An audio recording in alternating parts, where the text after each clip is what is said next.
Hello everybody and welcome back to World of Warships Legends. My name is Spartan Elite 43 and tonight we are taking our very first look at the Tier 5 German battleship, the Bayern. And without further ado, let's take a look at our commander. We're using our level 16 Legendary 2 Henry J. Hyde. We've got Andrew Cunningham and Robert Jajard as our two commanders. We've got Flammable Cannoneer, Aladad, Marksmanship, Master Mechanic, and we're running with Scissors. Gives us a better rudder shift time. The traverse speed is better, but a little bit worse dispersion on the main battery.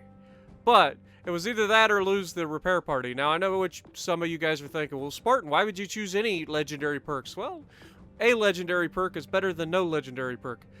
Plus, you get a faster rudder shift and a little bit faster turret traverse. I know you could do better if you used Charles Madden, for instance, as a commander inspiration. But, yeah, I didn't want to do that. I need the penetration because it's a German battleship. The armor piercing for the German battleships isn't the greatest, so having the extra penetration is nice. And then, of course, using Andrew Cunningham as our inspiration for the dispersion kind of negates the negative. So, can't really argue with it. So, because of that, we get 5 heals. And if we look at our upgrades, you will see that I use Aiming Systems Mod 1 and Steering Gears Mod 2. Again, stacking the rudder shift to try to make this thing turn. It is a very good ship for its tier. It's got some things that other battleships at this tier don't, and I'll go over them. But as you can see, we've got 5 heals because of that level 16 Hyde. Plus, we get the extra HP because Hyde, that's his thing. We are running the community contributor flag and the community contributor camo, which I'm actually running out of. Only got 37 more of them. I don't know if they're going to give us more of these or not, but it was nice of them. It's pretty cool camo at the end of the day. Didn't really care for it at first, but it's kind of growing on me. So if we look at the stats, we have 54,390 hit points. The armor is 13 to 350, and torpedo reduction is only 19%. You do not want to take torpedoes in this, and you will see why I stack that torpedo or that turning on this ship as well. Artillery, we have 380 millimeter 45 caliber guns, so 15-inch guns, 45 caliber, 17.6 kilometer firing range. Reload time is 30 seconds. 180 degree turn time is 40 seconds, which isn't great but isn't terrible. So that's why I wasn't real worried about making sure that I have the extra turning on the guns, because like I said, generally speaking, as a battleship captain, you're used to having slow-moving turrets, so that's not that big a deal for you. You always tend to have them where you need them, when you need them, and you turn your ship when you need to catch up quicker. So HE shell damage of 4,500 with a 35% chance to set fires. I don't recommend firing HE too much just due to the fact that your dispersion is not the greatest, so the amount of hits that you get isn't going to guarantee any fires. AP shell damage is 10,900, which isn't terrible. The secondaries on this thing, because of our commander build, is actually got a firing range of 5.3, even though I don't think we've actually got any perks to increase that. So I guess I could say it's not really a thing. But you can see it's got 12 105 millimeter guns and 10 150 millimeter guns. So not too bad. It's got a lot of secondaries for its tier, and it has both HE and AP, so it can do some damage in the right situation. It's ironclad, above average armor thickness, greater resistance to all forms of armor penetration, and one of the biggest advantages that this ship offers is that it is a very good ship in terms of tankiness, which is why using the tank build the semi-dispersion tank build that you use with Hyde is so good on this ship. It's got big guns, which means it's got 15-inch guns. Anything with 15-inch guns is considered big guns at Tier 5, so it's pretty good. Sluggish aims, below average main battery traverse speed. Again, you don't really notice it too much. If you get in close, I imagine you could struggle a little bit, but most of the time you're going to be in the medium range so you're not going to really notice slow turrets. The warship belonged to this warship belonged to the last series of battleships built for the Imperial German Navy. She was distinguished for her powerful 380mm main guns with extremely good shell ballistics and a rate of fire that was quite high relative to similar gun systems. Entered service in 1916, and there were 4 of them built. So, let's take a look at the ship, and I do like this ship, believe it or not. This is a German battleship that I do not dislike. It's a very good ship for its tier, for many reasons that we'll go over in the gameplay. But she's also a good-looking ship. Sits low in the water for the most part. She's got a good profile to her, and yeah, I like it. I like it a lot, actually. So, on that bombshell, let's get to the gameplay. Alrighty, so I know it's been a long time coming. I haven't actually made a video in this ship, I don't think, before. If I have, somebody's going to laugh at me and point it out in the comments below, I'm sure. But I don't believe I've done a video in this currently. I kind of skipped past it, and it wasn't really my fault. I didn't have the ship at the time. When I got the German battleships, and I got them out of crates in early access, and I never got the Bayern in early access. So I actually had to go back and buy the Bayern in order to make this video. And I've played it quite a bit, and I've never actually made a video on it just because I wasn't sure if it was something that people wanted. But I have gotten a lot of people requesting me to do a Meet the Bayern, so here it is. And my first impressions of the ship is it's very good. At Tier 5, it's a very good ship. It's tanky, especially with this hide build. If you don't have hide, you want to run celiacs, you're going to give up some of the dispersion, obviously, so you're going to struggle there, but you can still get the 5 heals with the celiacs build. And then you'll want to try to close the distance and get within that 10-kilometer magic range, if you can. But with that being said, it's a very good ship. It's got guns that hit really, really well, especially at this tier. 15-inch guns at Tier 5 are very, very good. They tend to overpin cruisers, unfortunately, but you can absolutely wallop cruisers at the same time. But where this thing really shines is its speed and armor. It's got very good top speed at 25 knots in this current build. It's really good, considering most of the ships at this tier, battleships-wise, are going to be doing 18, maybe 19. So it's very, very nice in that sense, and the fact that it's tanky on top of that means that you can put yourself into some situations that you wouldn't normally put yourself. This is not going to be a good example of that necessarily, because I'm going to play pretty passively early on. I'm going to push, don't get me wrong, but I'm going to play protected early on as well. We are actually bottom tier right now, though there are only two enemies on the enemy team that are tier 6s. One is the Helena that you see now, and we're going to try to hit him, and we didn't quite wait long enough to get the rear guns past the island, unfortunately, but you can see even with our semi-dispersion build, the dispersion at this kind of range is just unfortunate. Now, that could have been my fault as well. I'm very, very bad, and something that I need to do is work on those leads when the ship is sailing at an angle. It's difficult to hit those shots. Now, this Dallas hits me with one shell and immediately sets me on fire, of course, because that's how that works. And we're going to try to figure out where exactly his ship is. I don't want to fire right away because I don't want to get detected. But then I get detected by the plane anyway, so I'm like, ah, well, screw it. Now, we did burn a damage con for this first fire, which could have been horrendous, because if this guy sets me on fire again, I'm going to burn for quite a long time. And luckily, he doesn't set us on fire. Now, you're going to see me hold up here, because I noticed that the battleship that is up there is almost in firing range for us. And I don't want to pull out in front of these guys because, again, you have a Helena and you've got a Dallas there. Both are very capable of setting me on fire. And after just using my damage con on a single fire, I have to slow down and give myself some time to get my damage con back, just in case. That way, when I do engage these guys, I don't absolutely get just roasted. And I don't want to have to use a heal this early in the game, even though I got 5 of them, you know what I'm saying? So we want to try to hold on to him. Now, you can see we do have the range, finally, to engage this guy. But even with our semi-dispersion build, it is still a German battleship. And that means you have a lot of dispersion. The Sigma on these German battleships is really bad, meaning you don't always get good groupings. As you can see, that's spread out quite a bit.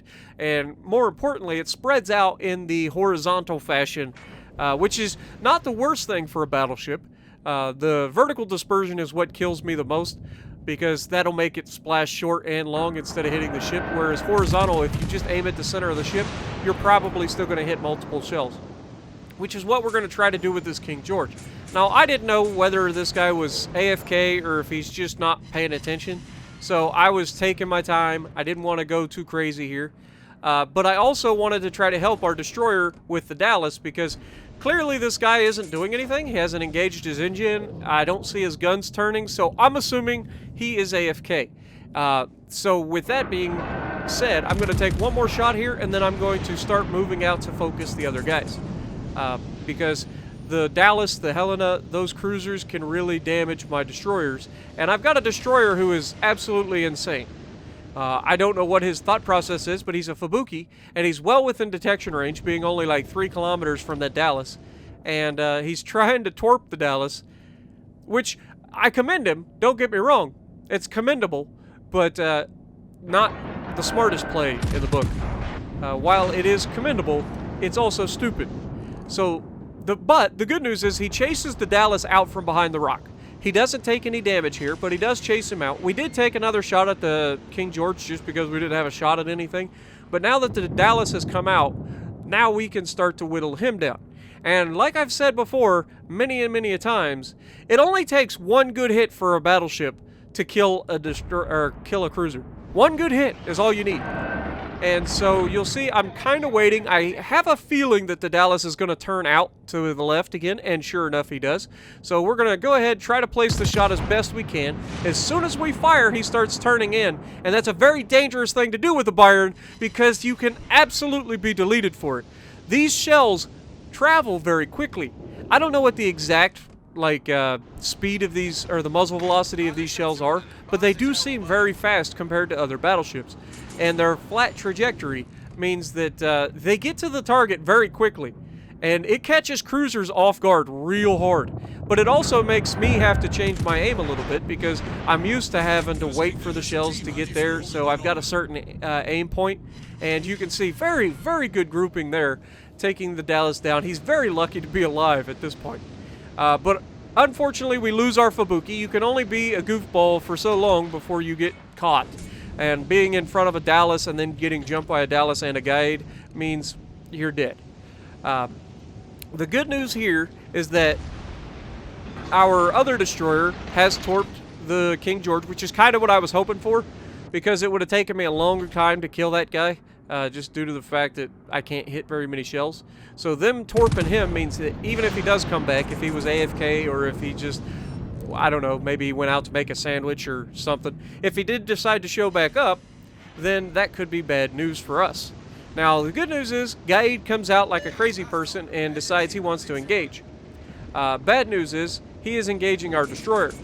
I'm assuming torpedoes are already on the way, but I also want to try to get rid of him, so I want to get all the guns to bear. And this actually costs me some health right here, because I go to swing out the rear guns, I get the guns on target, and you can see it was a pretty good shot. We get, what, 4 hits? Yep, 4 hits.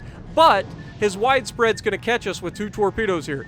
Again, we don't have the best damage reduction for torpedoes, only 19%. So that was definitely a dumb move on my part. Even one of those could have potentially detonated me. So you don't want to take those opportunities very often. And fortunately, our teammate manages to get rid of the Gaid. I don't know if he torps him. I'm assuming he does. There is the torp. The Fubuki manages to torp the Gaid, sitting in a smoke screen. And that is a huge win for us. Now, right here, I start to get frustrated because there is a cruiser behind me. It is a Graf Spee, and he refuses to do anything in this fight. I don't know what he's doing, but he's right behind me. He's behind an island, and he has literally done nothing up to this point that I have seen. So I'm like, dude, come on. What are you doing, man? Luckily, we managed to take down a Dallas. If you're in a Dallas or a Helena and you try to bow tank a battleship at these kinds of ranges, you're dead. You cannot bow tank a battleship at these kinds of ranges in those ships. They just overmatch your bow armor, and they can citadel you and one-shot you right through the bow, especially the Dallas. Dallas is very, very easy to kill right through the bow. Helena a little bit less so, but it's still very susceptible to the same problem. And Cleveland, I mean, do we really need to say? Cleveland is a punching bag as long as you don't know what you're doing. You can absolutely be aggressive in the Cleveland. I'm not saying you can't. Oh, hello, Helena. Let's see if we can get this tier 6 off the board. I want to try to get rid of him because he's got what, 16 guns? So we want to get rid of those. Maybe it's 15. Can't remember. But we definitely want to get rid of his guns. So we're trying to knock him out, and unfortunately just not getting lucky on the dispersion. Now here's where we start to use our armor and our turning ability. We get the front guns into him. Not a very good salvo. We actually shatter 3 rounds. That's what I'm talking about with the German armor piercing not being that great for the battleships. We aimed high, hoping to get some high side penetrations, but here we're going to get a little bit better luck. He's going to turn out, and that's going to allow us to get a much better shot into him. And New Mexico, not known for its amazing armor, but it is sufficient enough against these armor-piercing shells. And now that he's flat broadside, this is death. No matter how much health you've got left, you cannot be that broadside in a New Mexico or any other American battleship. It is not going to end well. Now here, I basically make a mistake. I go to chase back the enemies. I realize that we have a friendly Colorado in our base trying to defend against the 2 cruisers and a destroyer. Luckily, Colorado finishes off the Helena, which leaves him up against an Aoba and a Fubuki, I believe. And so that is not a position that you want to be in. Now, our destroyer, to his credit, is going to make the right call. He's going to get into the enemy base and start capping. I wanted the Graf Spee to follow him. I wanted the Graf Spee to go into the base as well. Because I do believe that I have enough speed to get back and stop the enemy from capturing our base. Again, one of the main features that this ship enjoys, one of the main advantages, is the fact that it's very quick for a battleship at this tier. So we are going to just beeline it straight for the friendly base. Unfortunately, our Colorado is going to go down immediately, and that's not preferable. Now, they have 2 people in position to take our base. We had 3 people in position to take their base. If we'd have just sailed into the cap, they would have lost. But I made the choice, the gamble, to try to come back and defend the base. This was a dumb decision. Again, if we didn't get into the base, we lose. That's the gamble. Because they have 2 people capping, we only have 1. Are we going to be able to make it back into the base? That is the question. And luckily for us, that the enemy Fubuki spammed his smokescreen long before it ever needed to be for us. Which means his smokescreen is going to run out at a very inopportune time for their Aoba. Now, as you can see, right now it is currently 1-1 in the caps. Both of the destroyers are in the caps currently. However, you're going to see they're going to start pulling ahead. And that means that the enemy Aoba has joined his partner in the cap. And that really puts the pressure on. Now, if it's just 1 person capping, I had no question that I would make it to the enemy base. Or back to the friendly base in time. The Graf Spee, as you can see, isn't even fast enough to outrun me to the base. So he had basically no chance of getting back. He was ahead of me at one point. His indecisiveness and then finally deciding to come back is actually what could have cost us this match. If he'd have got into the base, probably would have had a better chance of winning. But I make the wrong call, come all the way back, hoping to make it to the base in time, and as we get very, very close, I'm starting to sweat a little bit. I'm like, oh my god, did I make the wrong choice? Luckily, the Aoba gets spotted because he's a cruiser. He only has, I mean, he's got good concealment for a cruiser, getting spotted at 10.5 kilometers, but him getting spotted allows us to reset the base. And that buys us just enough time for us to get our big butts into the game. Now, as you can see, the Graf Spee is doing his best to try to hit him as well, so he's also resetting. But here's the thing. Aoba doesn't hold any cap points anymore. The only cap points that we're going to get off of him are the ones that he's getting in between salvos right now, which isn't much. However, we can get a little bit more damage off on him. And you can see we get a pretty nice chunk here. But, more importantly, we get our butt into the base. And that allows our team just enough time to capture the base with enough time to win the match. Now here, we dodge the torpedoes one direction, and then we turn back the other direction, and dodge the torpedoes back the other way. And that, I mean, it was mostly due to the fact that the enemies decided to launch in a wide spread, but it was also nice that I have that extra turning on a battleship to allow me to change direction so quickly and avoid getting any of those torpedoes. But we do 100,000 damage, which isn't amazing, but it isn't a bad game. But over 2,000 base XP. Fubuki, well done, Prowler. Appreciate you. And as you can see, Grafspee, not so much. So if you like what we're doing, punch the like button, leave a comment below, subscribe to the channel if you haven't already, and as always, I will see you in the next video.